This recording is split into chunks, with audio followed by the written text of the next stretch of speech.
En el año de 1725 nació un hombre llamado John Newton.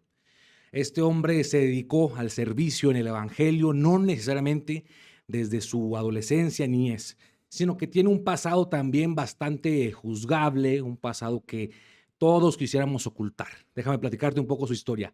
Newton se dedicó gran parte de su adolescencia y adultez al tráfico de esclavos de África a Inglaterra. Newton nació en Inglaterra.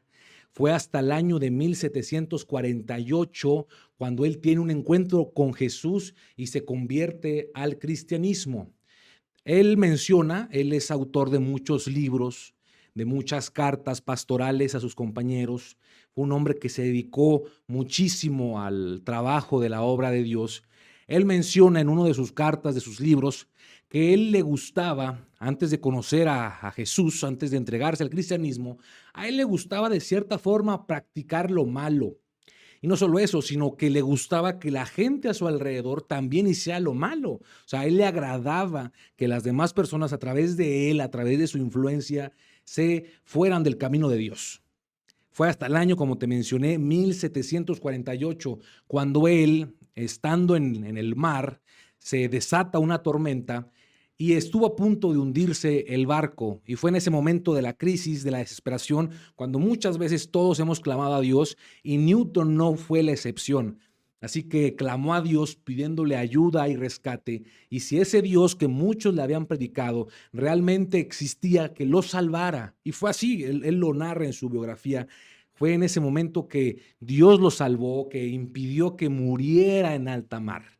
Y a partir de ese año 1748, Newton empezó a trabajar en la obra de Dios. Newton es un hombre que su ejemplo, sus tratados, sus vivencias, las tenemos disponibles hasta el día de hoy.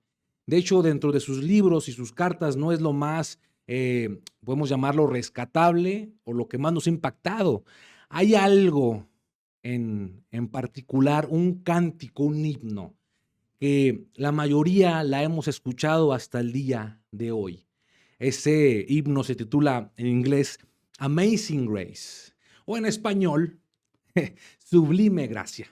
Y creo que la mayoría de los que hemos crecido en el ambiente eclesiástico, en el ambiente espiritual, mínimo alguna vez hemos escuchado este cántico. Y incluso en los Estados Unidos es un himno. En ceremonias, en graduaciones, en eventos deportivos, incluso se canta este maravilloso himno, Amazing Grace. Creo que es un cántico con una letra extraordinaria.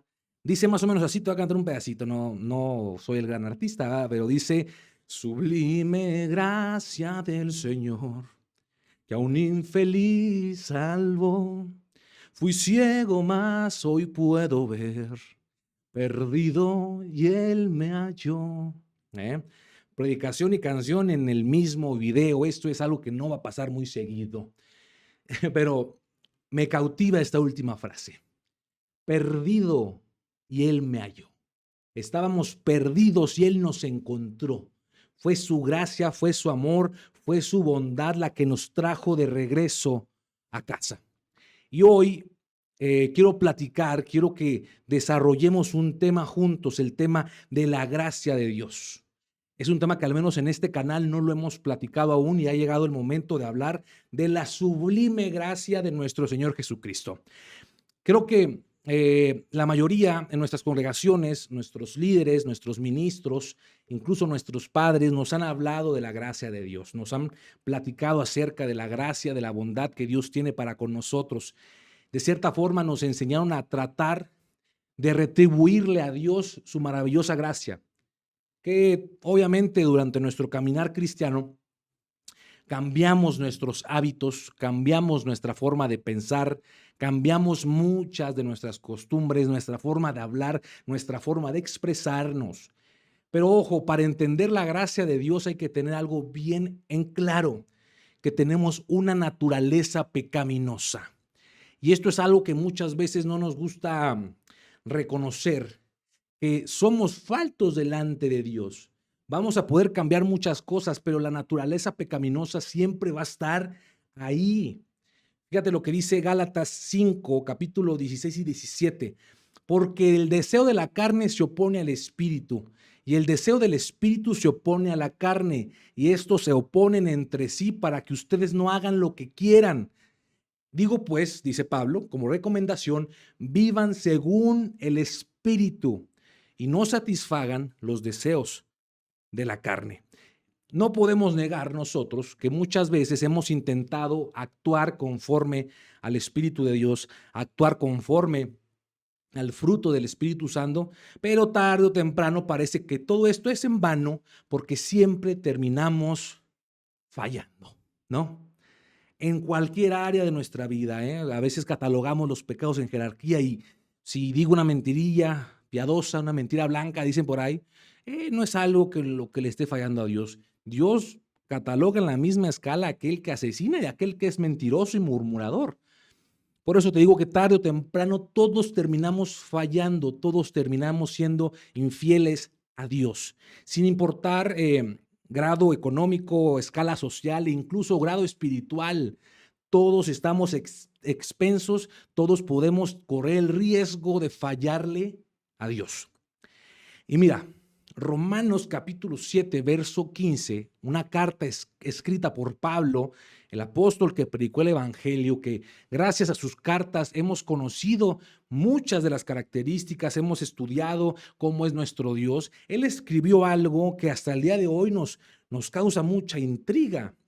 Romanos capítulo 7, verso 15, acompáñame a leer. Vamos a leer bastantes versículos hoy, de hecho. Dice así: no entiendo qué me pasa. Empieza con una frase interna desgarradora. No entiendo qué me pasa. Pues no hago lo que quiero, sino lo que aborrezco. Y si hago lo que no quiero hacer, compruebo entonces que la ley es buena. De modo que no soy yo quien hace aquello, sino el pecado que habita en mí. Yo sé que en mí, esto es, mi naturaleza humana, no habita el bien, porque el desear el bien está en mí, pero no el hacerlo, porque no hago el bien que quiero, sino el mal que no quiero. Y si hago lo que no quiero, ya no soy yo quien lo hace, sino el pecado que mora en mí. Entonces, aunque quiero hacer el bien, descubro esta ley, que el mal está en mí. El apóstol Pablo lo dijo, el apóstol Pablo es el que menciona esta frase: el mal está en mí, el mal está en nosotros. Siempre va a haber esa lucha de la naturaleza carnal humana a la naturaleza espiritual. Y como te dije, tarde o temprano siempre encontramos la forma de fallarle a Dios. Podemos pasar todos los días en la congregación tratando de ser buenos con el prójimo, amando a nuestros enemigos, predicando el evangelio, ayunando, orando, teniendo devocionales, teniendo comunión con Dios, pero tarde o temprano le fallamos. Yo sé que lo has pasado, yo lo he vivido. Y el error que cometemos cuando cometemos un error, cuando fallamos, es sentirnos miserables, sentir que no somos dignos de Dios, sentir que Dios nos aborrece. ¿Y qué hacemos? Nos apartamos, nos alejamos de Dios, dejamos de tener comunión con Él, dejamos de orar, dejamos de leer la palabra, incluso dejamos de congregarnos. Ese es el error más grave que podemos cometer, porque Dios, aún con nuestros errores, con nuestras fallas, Él nos sigue amando, Él sigue siendo bueno, Él sigue siendo fiel, Él sigue teniendo planes para nosotros. Si te has equivocado, si has fallado, Dios sigue siendo fiel, Él no falla para contigo. Y mira, Romanos 7:24 termina con una frase, el apóstol Pablo, este discurso, y dice: miserable de mí, ¿quién me librará de este cuerpo de muerte? ¿Quién nos librará de la condenación? ¿Quién nos librará de la esclavitud? ¿Quién podrá librarnos de hacer lo malo y heredar la muerte? Hoy yo te tengo la respuesta. El único que nos puede librar, el único que nos puede salvar, se llama Jesucristo. Mira, en el Evangelio de Juan capítulo 3 nos encontramos con un pasaje en el cual Jesús se encuentra con Nicodemo. Nicodemo es un hombre estudioso de la palabra de Dios, conoce la Biblia, en este caso el Antiguo Testamento, que es lo que los judíos en ese entonces usaban, la conoce al derecho y al revés, ¿eh? Él sabe todo de la Biblia.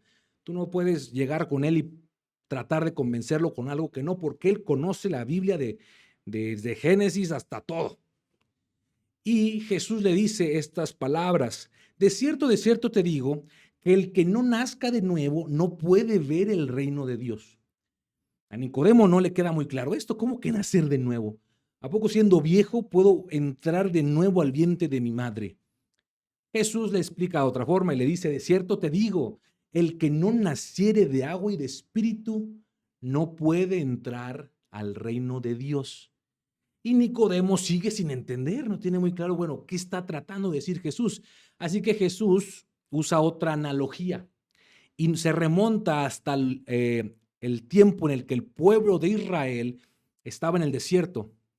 En una ocasión, serpientes, a causa de la desobediencia del pueblo de Dios, serpientes en el desierto herían, mordían al pueblo de Israel y los dañaban. Entonces Moisés, clamando a Dios, le pide ayuda, le pide auxilio, y Dios le dice: muy bien, vas a hacer una serpiente de bronce, la vas a poner en un madero en medio del campamento, y cuando alguien sea mordido por esa serpiente, lo único que tiene que hacer es voltear, es mirar a la serpiente y quedará sano, quedará salvo.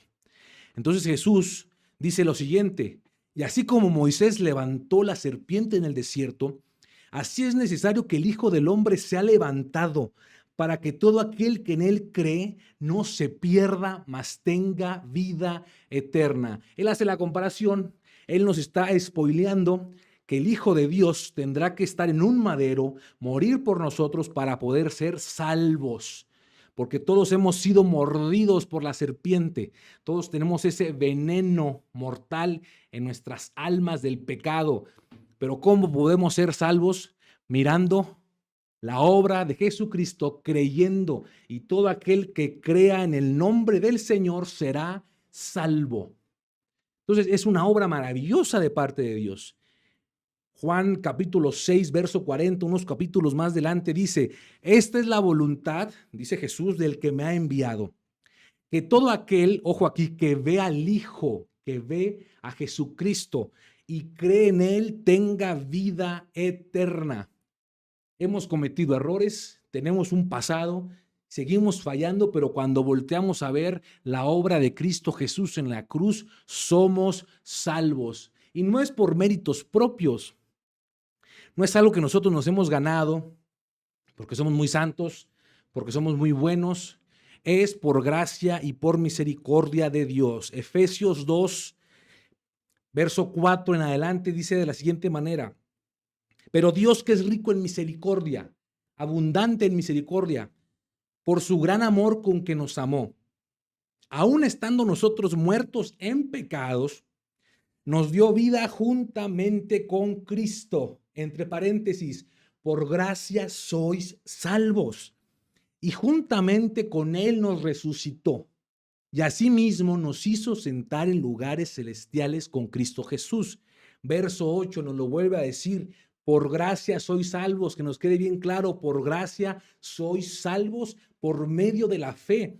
Y esto no es de vosotros, pues es don de Dios, es regalo de Dios, no por obras para que nadie se gloríe. No hicimos nada bueno para merecerlo, no tenemos un listado de cosas buenas, todos hemos pecado, pero Dios, que es rico en misericordia, nos ofrece la salvación a través de su Hijo Jesucristo. Aquel que cree, aquel que tiene fe en la obra de Jesús, puede ser salvo. Entonces, ahí se responde la pregunta del apóstol Pablo: ¿quién nos librará de este cuerpo de muerte? Jesucristo. A través de su obra en la cruz del Calvario, somos salvos gracias a él. Siendo aún pecadores y destinados a la muerte, él murió por nosotros. Él llevó el castigo que nosotros debíamos llevar. ¿No es maravilloso? ¿No es algo demasiado bueno? Es algo demasiado excelente para ser verdad, ¿no? Es solamente eso, creer. Somos salvos por gracia de Dios, no por tus méritos, somos salvos por él. Cuando algo es tan maravilloso, cuando un regalo es tan bueno y sin pedir nada a cambio, todos dudamos, ¿no? Si vamos por la calle y alguien nos regala dinero, la pensamos, porque no vaya a ser que lo robó, o no vaya a ser que algo tenga. Si alguien nos regala comida en la calle, la pensamos 2 veces, no vaya a ser que esa comida tenga algo. O si nos regalan ropa, no vaya a ser que esté sucia. Siempre que la recompensa, el regalo es muy bueno, siempre terminamos dudando. Y cuando nosotros dudamos, cuando nosotros no creemos en la misericordia y en la gracia de Dios, lo terminamos ofendiendo porque es un regalo. Es un regalo de parte de Dios, su gracia, su misericordia, su amor. Y si nosotros tratamos de compensárselo, nomás por tratar de sobrellevar ese regalo y no por amor, lo estamos ofendiendo. Si lo que hacemos en la vida diaria no es por amor a Dios, solamente es por cumplirlo, estamos ofendiendo porque Él quiere que lo amemos. Es el principal mandamiento, amar al Señor tu Dios con tu corazón, con todas tus fuerzas, con toda tu alma y con toda tu mente. No hacer las cosas nomás por compromiso, hacerlo por amor. Y a muchos de nosotros se nos enseñó en nuestras congregaciones, y no lo digo para ofender, para recriminar ni nada por el estilo, gracias por esas congregaciones en las que crecimos con el temor de Dios, se nos enseñó que teníamos que pagar con muchas obras, con mucho servicio, con mucha dedicación en el templo para que Dios se agrade de nosotros, que el servicio es sinónimo de amor, que es sinónimo de relación. Muchas obras no es sinónimo de comunión con Dios. Porque podemos estar todo el día cerca de la iglesia, pero también podemos estar lejos de Dios. Yo por muchos años, te lo voy a platicar en confianza, por muchos años tuve la creencia, el error de pensar de que entre más sirviera a Dios, Dios más se agradaba de mí. Y Dios lo que realmente quiere es nuestro corazón. Yo creía que, bueno, podía tener mi vida en el trabajo, mi vida en la escuela, pecar, hablar de mala manera, actuar de una forma pecaminosa, pero bueno, los domingos y los sábados me dedico a Dios. Él va a ver que, bueno, toda la semana pecó, pero el fin de semana me dedicó tiempo. Él va a decir, bueno, está bien, está bien. No, no, no, Dios no ve las obras para compensar que no le demos el corazón. Imagínate esto. Si hay una pareja de esposos y la esposa sabe que el esposo le es infiel, el esposo llega a casa y la esposa sabe que viene de serle infiel. El esposo le trae flores, le trae chocolates, le ayuda a limpiar la casa e incluso le canta canciones. E incluso ahí está diciéndole cosas bonitas. Y la esposa le dice, yo lo que quiero es que me ames. Yo lo que quiero es que me seas fiel.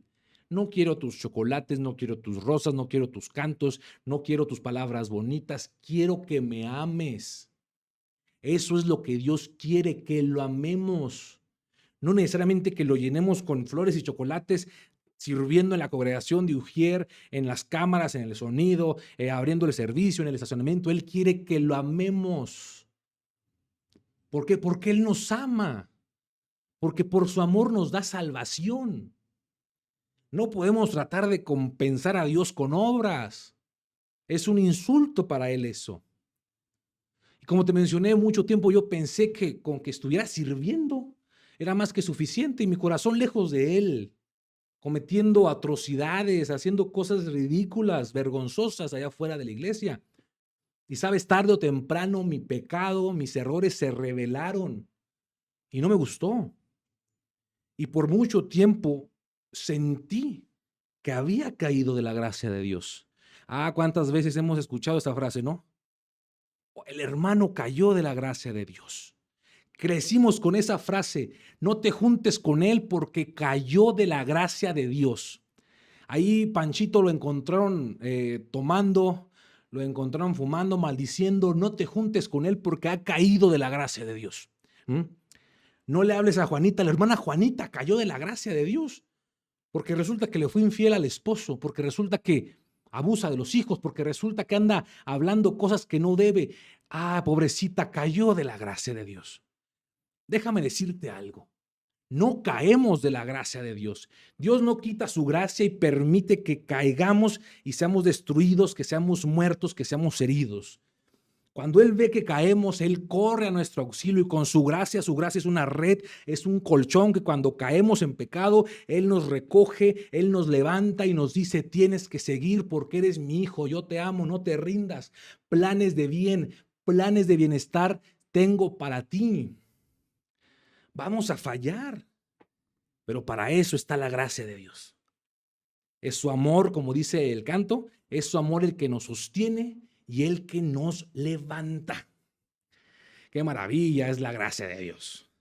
Ahora, ya nos quedó claro que la gracia nos sostiene, que la gracia no nos abandona, que la gracia siempre va a estar con nosotros, pero el que la gracia nos sostenga no es una licencia para pecar, ¿eh?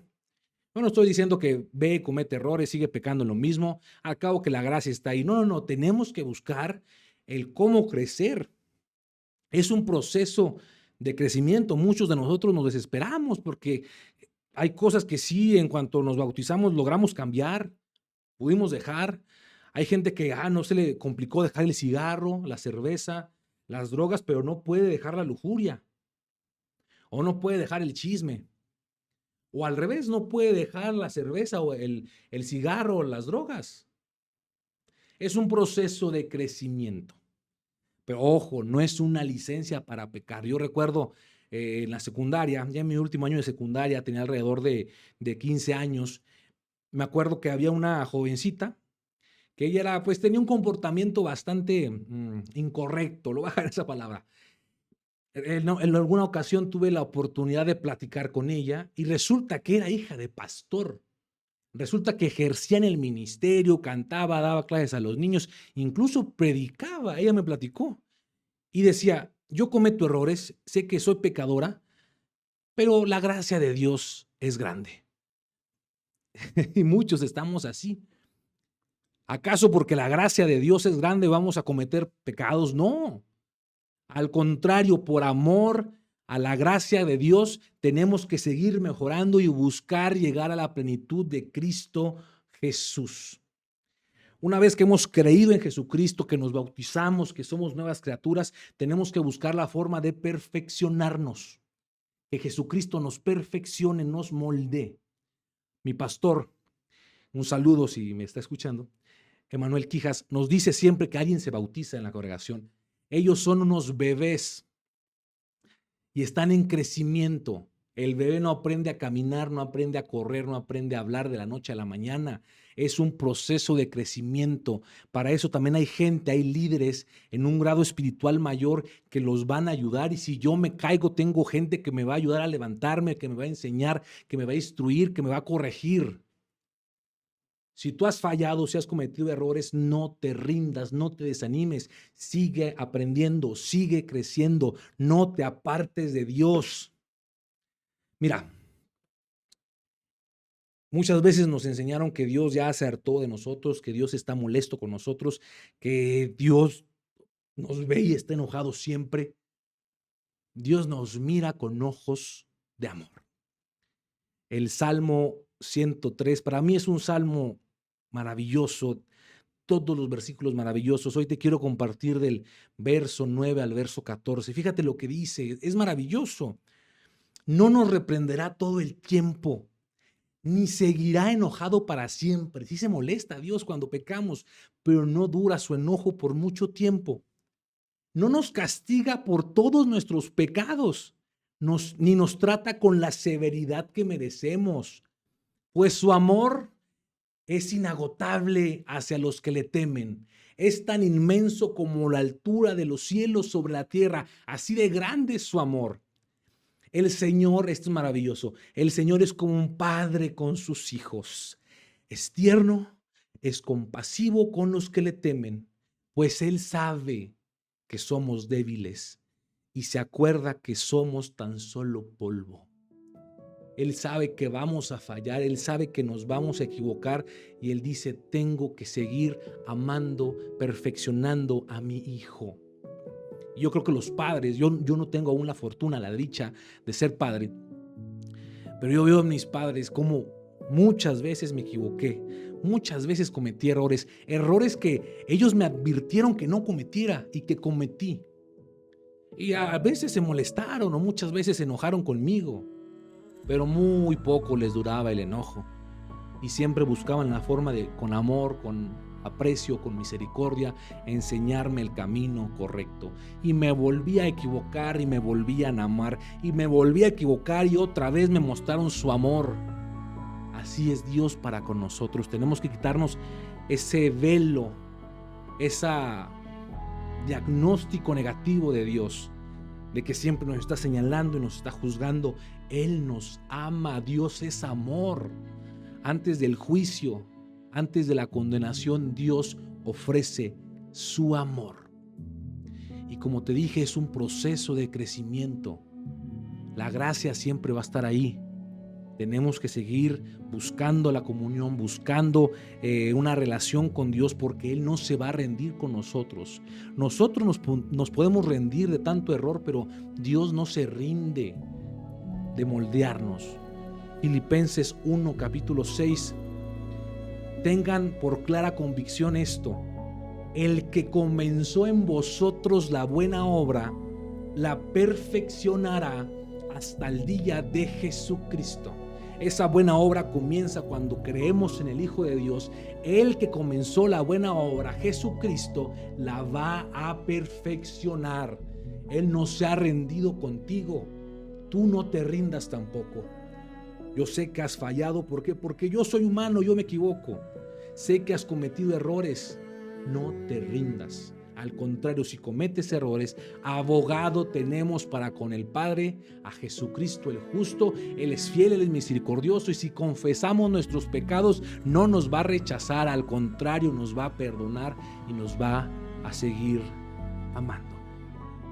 Su gracia es maravillosa, su gracia siempre va a estar ahí. Es momento de ver a Dios con ojos nuevos, con ojos de amor, con ojos de gracia, de misericordia, de bondad. Ese es nuestro Dios. A mí me cuesta creer que hay gente que se la pasa condenando y se la pasa juzgando. A veces navego por las redes sociales y cuando veo que en los videos cristianos, en Instagram, en Facebook, en donde sea, y cuando alguien cristiano comenta, sus palabras están llenas de juicio, de señalamiento, de condenación. No puede ser que actuemos de esa forma. Lamentablemente, quiero pensar, y lo compruebo, esa gente que condena, que solamente está juzgando, que no sabe perdonar, es porque no sienten el amor y el perdón de parte de Dios. No puedes ofrecer algo que no sientes. ¿Y por qué te lo digo? Porque yo era así. A mí me encantaba andar juzgando a la gente. Aquel anda haciendo aquello, aquel es bien mentiroso, aquel es mal hablado, aquel es un borracho. Y no veía mis propios errores hasta que no fui juzgado, hasta que no fui humillado y pude sentir el amor, las caricias, el perdón, la misericordia de Dios. Supe que yo tenía que ofrecer lo mismo, porque amarás a tu prójimo como a ti mismo. Vas a perdonar a todo aquel que te ofenda. ¿Cuántas veces debo perdonar al que me ofende? Hasta 70 veces 7. Qué difícil es cargar el 70 veces 7. Pero si no perdonamos nosotros, ¿por qué esperamos recibir perdón de Dios? Dios nos ha perdonado, nosotros tenemos que perdonar. Nosotros tenemos que ofrecer misericordia en lugar de juicio. Tenemos que ofrecer amor en lugar de condenación. Demostrar la gracia de Dios, porque por gracia sois salvos. Te invito a orar. Padre, gracias en esta hora por tu palabra. Gracias en esta hora por este mensaje.